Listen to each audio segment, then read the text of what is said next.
오직 주의 사랑에 매여 내 영 기뻐 노래합니다. 이 소망의 언덕 기쁨의 땅에서 주께 사랑드립니다. 오늘 우리에게 주신 하나님의 말씀은 마태복음 5장 1절에서부터 6절까지 말씀입니다. 예수께서 무리를 보시고 산에 올라가 앉으시니 제자들이 나아온지라. 입을 열어 가르쳐 이르시되 심령이 가난한 자는 복이 있나니 천국이 그들의 것이며 애통하는 자는 복이 있나니 그들이 위로를 받을 것이며 온유한 자는 복이 있나니 그들이 땅을 기업으로 받을 것이며 의에 줄이고 목마른 자는 복이 있나니 그들이 배부를 것이며. 아멘. 오직 주의 임재 안에 갇혀 내 영 기뻐 찬양합니다. 이 소명의 언덕 거룩한 땅에서 주께 경배드립니다. 주께서 주신 모든 은혜 나는 말할 수 없네. 내 영혼 즐거이 주 따르렵니다. 주께 내 삶 드립니다.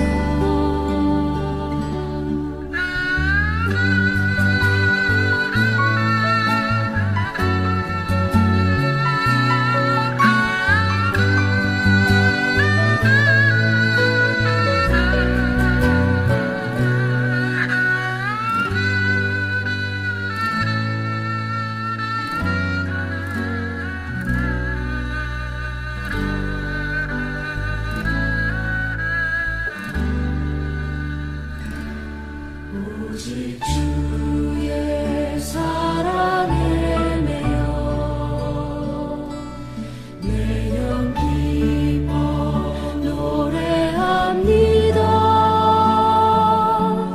이 소망의 언덕 기쁨의 땅에서 주께 사랑드립니다.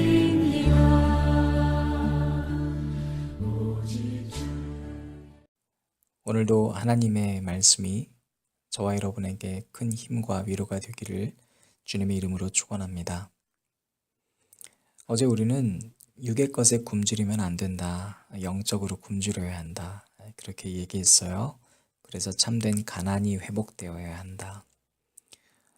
둘째로 우리는 눈물이 회복되어야 된다 그랬습니다. 그것은 나라를 향한 눈물이고 그래서 그 나라를 바로 세우기 위한 교회를 향한 눈물로 이어져야 하고 그 교회가 참된 교회가 되기 위해 내가 기꺼이 자발적으로 십자가의 삶을 살아가기 결단하는 눈물이어야 한다 했습니다.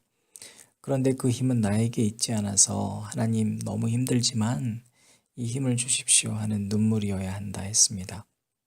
그런 사람들이 결국엔 복받는 자가 된다는 것이죠. 그래서 사실 우리가 어제 매일 성경 본문으로 여러분이 또 묵상했을 텐데 그 묵상의 본문과도 이어집니다. 빛과 소금의 사람이 되기 위한 것, 바로 그 사람들에게 하나님은 복 주실 줄로 믿습니다. 오늘은 온유한 자는 복이 있다 라는 것부터 우리가 시작해야 될 것 같습니다. 온유라는 성품은 흔들리지 않는 겁니다. 여러분, 온유라는 단어를 들으면 떠오르는 이미지들이 있지 않습니까? 어떤 일이 있어도 정말 내 마음에 막 나는 흔들리는데 그 사람만 보면 똑같은 상황인데도 평화로운 사람이 있습니다. 절대로 흔들리지 않을 것 같은 사람이 있죠. 그러나 여러분, 우리는 늘 나는 괜찮을 거야, 나는 저 끄떡 없어 얘기하면서도 바람이 불 때 비로소 내가 얼마나 연약한지, 내가 얼마나 잘 흔들리는지를 알게 되죠. 전쟁터 안에 들어가면 흥분이 되고 혈압이 오릅니다. 그런 일들이 우리 안에 참 비일비재합니다. 평상시에는 괜찮다고 생각했어요. 10,000원짜리 백에 만족을 하죠. 나는 이 10,000원짜리 가방 하나만 있어도 괜찮아 했는데 뭐 옆구리가 터지고 하면 기워서 가지고 다니고 했는데 갑자기 옆에서 100만 원짜리 백을 들고 다니면 이상하게 갑자기 시기 질투가 나기 시작합니다. 우리 마음은 그 가방에 대한 증오가 생겨야 되는데 그게 아니라 나한테 이것을 사다 주지 않는 남편에 대한 증오, 우리 아빠에 대한 증오로 발전하죠.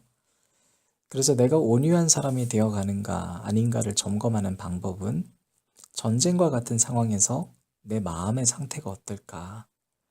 나는 온유한가는 바로 거기서 결정되는 겁니다. 평화로워 보이는 전경에서는 절대로 나의 성품이 어떠한 상태인지를 잘 알 수가 없습니다. 우리의 영적인 성장이 얼만큼 되었는가를 알 수 있는 간단한 방법은 시험 앞에서 내가 어떻게 대처하는가를 보면 됩니다. 내 사랑이 정말 진짜 사랑일까를 점검하는 방법은 내 옆에 미워하는 사람을 두면 내 모습이 어떻게 바뀌는가를 보면 됩니다. 오늘 우리에게 주셨던 매일 성경 본문은 마태복음 5장 21절부터 32절이거든요. 우리는 지금 팔복을 얘기하면서 이걸 같이 보고 있습니다. 그런데 매일 성경 본문의 어른 버전의 성경 제목들은 모두가 다 다른 반면에 어린이 버전은 그렇지가 않습니다. 초등학교 1학년부터 3학년까지의 저학년용 매일 성경을 보면 누군가를 미워할 때 이렇게 돼 있어요. 고학년 버전도 마찬가지고요. QTI는요 이렇게 기록되어 있습니다. 먼저 화해하라고 가르쳐 주셨어요. 이 둘을 결합시키면 어떻게 돼요? 누군가를 미워할 때 먼저 화해하라고 가르쳐 주셨어요. 이렇게 한 문장이 이어지죠. 우리가 미워하는 사람이 옆에 있을 때 나의 행동이 어때야 하는가 알 수 있는 답입니다. 영어 버전도 마찬가지예요. 영어 버전은 매일 성경을 이렇게 제목을 삼았습니다. When you dislike someone, 똑같은 얘기입니다. 네가 다른 사람이 싫어질 때 먼저 화해하라고 가르쳐 주셨어요. 그런데 우리에게는 이런 의문이 듭니다. 아니 어떻게 전쟁과 같은 상황에서 흔들리지 않을 수 있습니까? 다른 사람들은 이런 상황이 아니니까 그렇죠. 앞에 낭떠러지고 뒤에 절벽인데 어떻게 안 흔들려요? 여기서 우리는 온유함의 원래의 뜻을 다시 한번 깊게 살펴볼 필요가 있겠죠. 온유함이라고 번역된 히브리어 아나브라는 것의 뜻은요, 억압된 상태나 어려운 환경으로 인해서 어떤 인격적인 존재가 강제로 낮추어진 상태라는 거예요. 헬라어 플라우스라고 번역된 온유함이라는 뜻은요, 그래서 야생동물의 품성을 의미합니다. 그 야생동물의 품성이 거기서 멈춘 게 아니라 거친 야생성은 그대로 보유한 상태에서 뛰어난 조련사한테 복종당한 명마가 되는 거죠. 이 둘이 합쳐지면 내 품성은 야생마와 같은 기질은 있지만 주인에게 충성하는, 그래서 야생 한복판에 내버려진다 할지라도 주인만 있으면 평안한 존재가 될 수 있습니다. 그런가 하면 의에 줄인, 바로 이 의에 줄인 자의 복에서 말하는 의에 줄이다는 것은 디카이 오수나라고 하는 말이에요. 근데 이 말은 하나님과의 바른 관계가 성립된 자를 말합니다. 그런 자가 의롭다는 거예요. 그러면 이 둘을 우리 연결 한번 해봅시다. 온유한 자가 되기 위해서 내 상황이 가장 절망적이고 마음의 평정이 유지가 되지 않을 때 우리는 온유한 자가 되어야 하지 않겠습니까? 그럴 때 우리에게 필요한 건 의에 줄이는 거예요. 하나님과의 관계가 중요한 거예요. 그 하나님의 관계에는 하나님의 의로우심으로 우리를 의롭게 만들어 주십니다. 로마서 3장 25절부터 26절까지 말씀입니다. 예수를 하나님이 그의 피로써 믿음으로 말미암는 화목제물로 세우셨으니 이는 하나님께서 길이 참으시는 중에 전에 지은 죄를 간과하심으로 자기의 의로우심을 나타내려 하심이니 곧 이때에 자기의 의로우심을 나타내사 자기도 의로우시며 또한 예수 믿는 자를 의롭다 하려 하심이라. 하나님께서는 길이 참으심으로 죄를 잊어주시고 그분의 의로우심을 우리에게 나타내셨고 바로 그것을 통해서 예수님 믿는 자도 의롭게 되는 겁니다.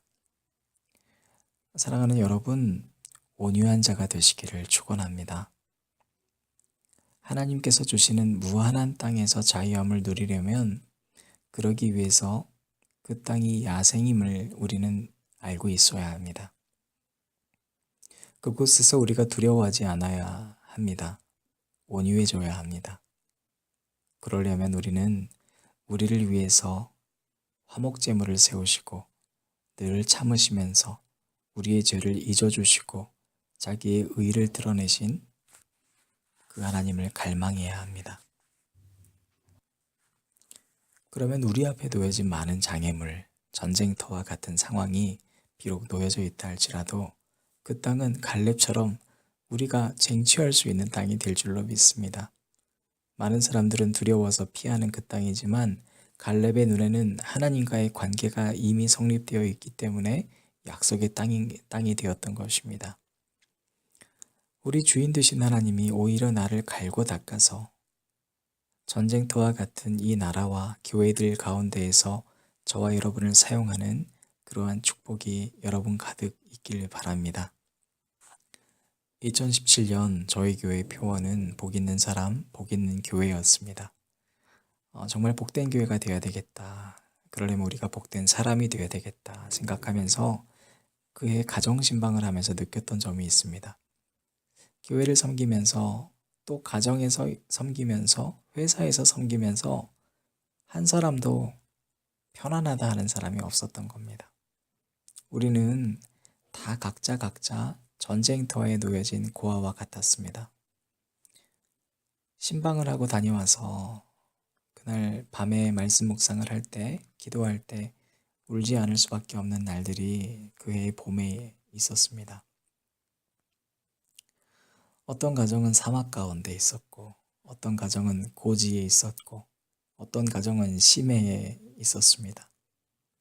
그런데 서로가 서로를 보면서 부러워하는 겁니다. 고통의 원인은 그것은 같은 것인데 왜 나만 이런 아픔이 있을까 고민하는 가정들이 참 많았습니다. 그 해에 제가 가정신방을 다녀와서 바로 온유한 자에 대한 주일 설교를 준비할 때 여러분에게 소개했던 수필집이 하나 있습니다. 장명희 작가가 쓴 책입니다. 이 책 가운데 일부분을 제가 읽어드렸는데요. 다시 한번 새벽 기도를 통해 읽어드리고 싶습니다. 민수가 어디선가 읽은 이야기인데 사람이면 누구나 다 메고 다니는 운명자루가 있고 그 속에는 저마다 각기 똑같은 수의 검은 돌과 흰 돌이 들어있다더구나. 검은 돌은 불운, 흰 돌은 행운을 상징하는데 우리가 살아가는 일은 이 돌들을 하나씩 꺼내는 과정이란다. 그래서 삶은 어떤 때는 예기치 못한 불운에 좌절하여 넘어지고 어떤 때는 크든 작든 행운을 맞이하여 힘을 얻고 다시 일어서는 작은 드라마의 연속이라는 것이다. 아마 너는 내 운명자루에서 검은 돌을 몇 개 먼저 꺼낸 모양이다. 그러니 이제부터는 남보다 더 큰 내 몫의 행복이 분명 너를 기다리고 있을 것이다. 꼭 내게 해주고 싶은 이야기가 있다. 로키 산맥 해발 3,000m 높이에 수목 한계선 지대가 있다고 한다. 이 지대의 나무들은 너무나 매서운 바람 때문에 곧게 자라지 못하고 마치 사람이 무릎을 꿇고 있는 듯한 모습을 한 채 서 있단다. 눈보라가 얼마나 심한지 이 나무들은 생존을 위해 그야말로 무릎 꿇고 사는 법을 배워야 했던 것이지.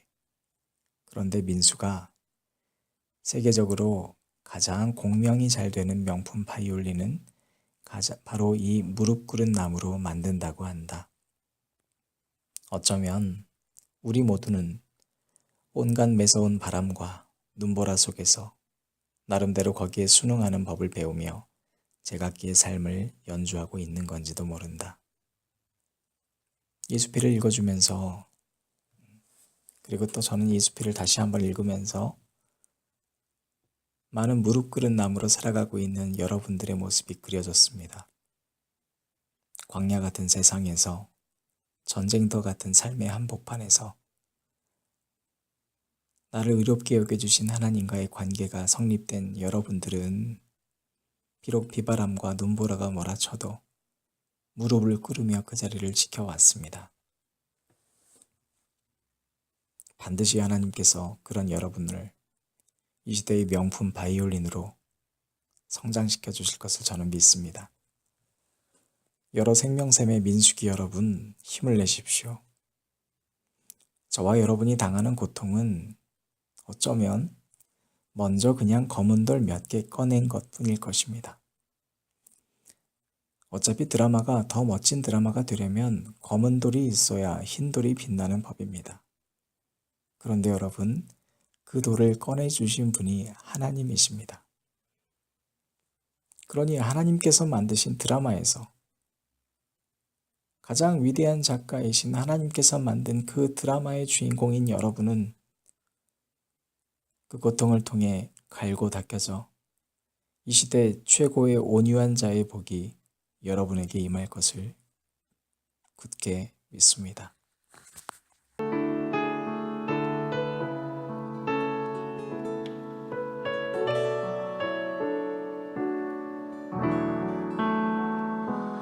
물 가운데 지날 때에도 침몰치 않으며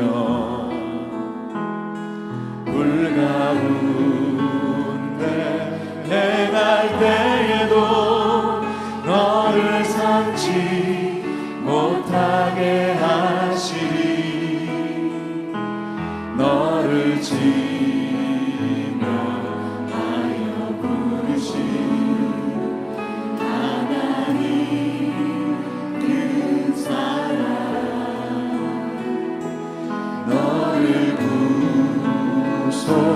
하여 살리신 하나님 내게 말씀하시네 두려워 말라 놀라지도 말라 내가 어딜 가든지 나 어딜 가든지 무슨 일 만나든지 내가 함께하리라 두려워 말라 두려워 말라 놀라지도 말라 내 너를 붙들리라 너를 도우리라 주님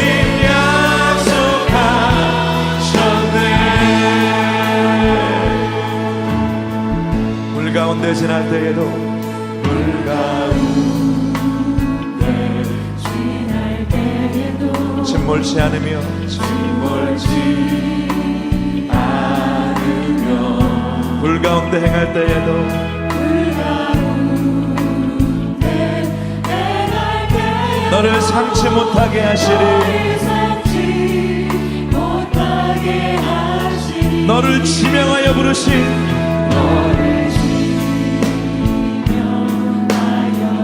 하나님 큰 사랑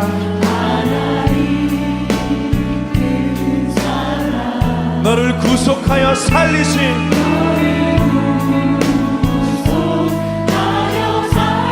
하나님 내게 말씀하시네 내게 말씀하시네 두려워 말라 두려워 말라 놀라지도 말라 놀라지도 말라 내가 어딜 가든지 내가 어딜 가든지 무슨 일 만나든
모든 두려움들과 모든 막힌 담들과 물과 같은 고난과 불과 같은 환난을 이 시간 주 앞에 내려놓으며 나아갑시다.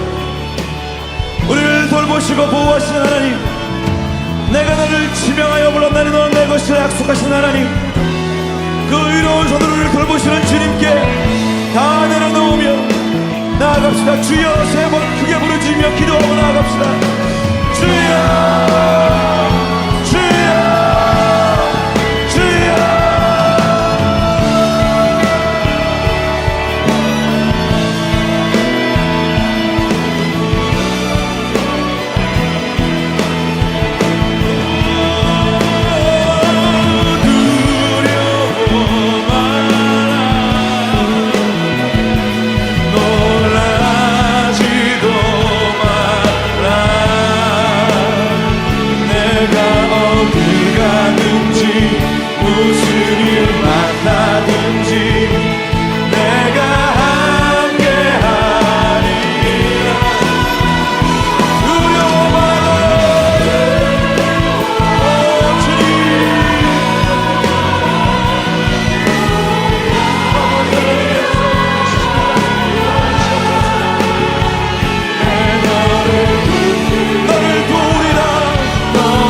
불 가운데 행할 때 불 가운데 행할 때 너를 삼지 못하게 하시니 너를 삼지 못하게 하시니 너를 지명하여 부르시니 너를 지명 하나님의 그 큰 사랑 앞에 나아갑니다.